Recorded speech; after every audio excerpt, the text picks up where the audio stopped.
Hey, it's Kamala Harris. She's a rising star in the Democratic Party. The most sort of Obama-like hype around her. Possibly your next president of the United States. Last week, Senator Kamala Harris finally made it official. I am running for president of the United States.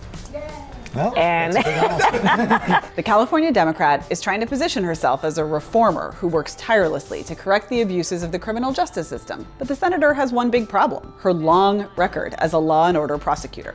Harris's new memoir, The Truths We Hold, makes no mention of her past as an old-school drug warrior, a defender of dirty prosecutors, and a political opportunist who has made life more dangerous for sex workers. Harris doesn't apologize for her previous stances, even those she now disavows. Instead, she's decided to try and convince voters that she has always been a progressive prosecutor. How do you reconcile your contradictory past with what you claim to support today? I've been consistent my whole career. Here are some of the stories that the senator is hoping you'll forget in the run-up to 2020. Harris's political rise has been propelled by a years-long, high-profile campaign against alleged sex traffickers. What she's actually done is throw women in jail for having consensual sex, while trampling on the rule of law to advance her own political ambitions. Ignoring the pleas of sex workers and human rights advocates for over a decade, she's fought against campaigns to decriminalize consensual adult prostitution in California. As Attorney General, she created a statewide program to get truckers to report suspected sex workers to police. These policies didn't stop traffickers, but they did land plenty of sex workers behind bars. One of the greatest offenders is Backpage.com. Harris fought to destroy Backpage.com, a classified site that sex workers use to find and screen their clients, even though she publicly admitted that the site's founders, Michael Lacey and James Larkin, were protected from prosecution under federal free speech laws. But tonight, a groundbreaking arrest. But a month before Election Day in her Senate race, Harris went ahead and had them arrested anyway, parading them before the cameras on pimping charges, which were then promptly dismissed by a judge. When Harris got to Congress, she kept up her crusade, becoming a big proponent of the 2018 law known as Sesta Fasta. One cannot cowardly sit behind a computer committing their crime. Quite the contrary. The result was that many sex workers had no choice but to return to the streets, where soliciting clients is considerably more dangerous. It's because you don't know who's going to pick you up. There's more pimps and there's more guys out here. Meanwhile, Harris declined to intervene in a real underage sex trafficking scandal that involved dozens of police and other local authorities in the Bay Area.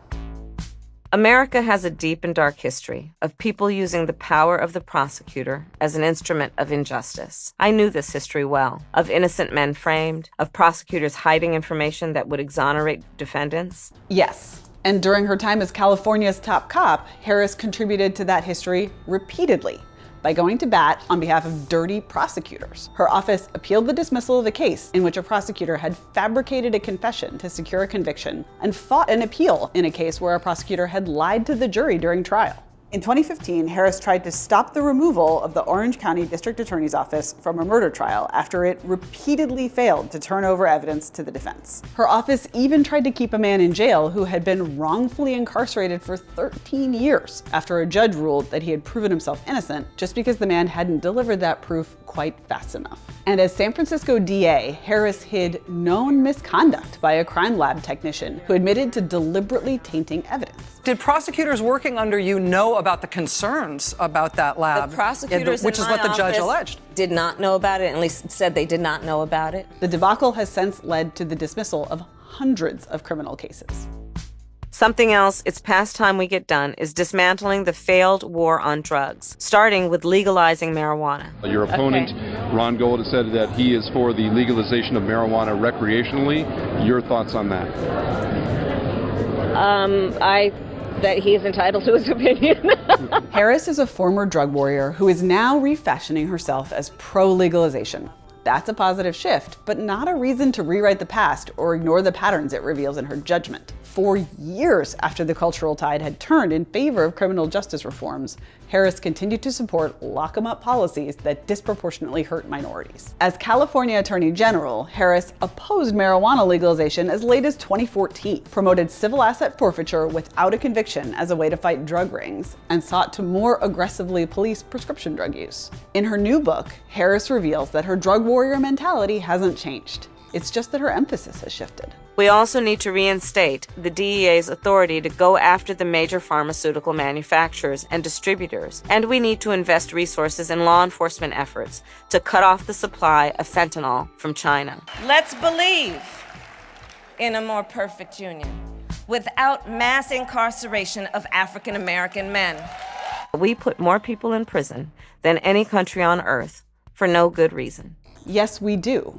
And once these people were in prison, Harris saw to it that they'd have a hell of a time getting out. I absolutely believe there should be severe and serious consequence for violent crime, which is why I've prosecuted those cases, and will always seek the highest sentence. As a prosecutor and law enforcement, I have a huge stick. So I decided I was going to start prosecuting parents for truancy.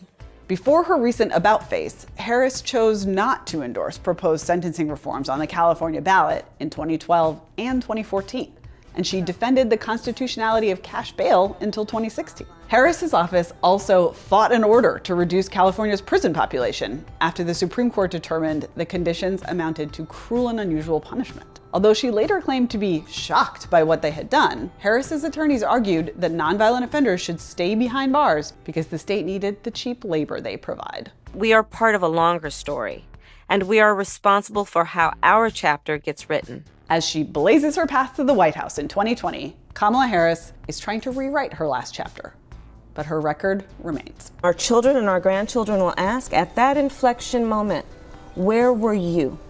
And what did you do in service of your family, your neighborhood, your community, and your country?